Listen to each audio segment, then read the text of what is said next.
how to get online boarding pass for Air France. So first of all, what you need to do, you need to go ahead and just go to the official website of Air France. Now what you're gonna do next, you're gonna just go ahead and click the check-in at the top. All right, and make sure that you log in with your account or sign up for a new account so you can see your check-ins. And then what you're gonna do next, you're gonna see right here, enter my booking details, enter the ticket or booking reference, and then your last name and the flight number. And basically what you're gonna do next, you're gonna be able to wait for a few moments. They're gonna verify your flight number, right?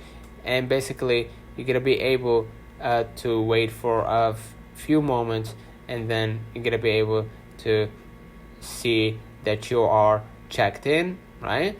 And basically, like before, you're gonna see an option that allows you to upload or download or view your boarding pass, and then basically you're gonna be able to see it or download it. So let me know in the comments of this video. Hope you. Don't forget to like and subscribe, and thank you for watching.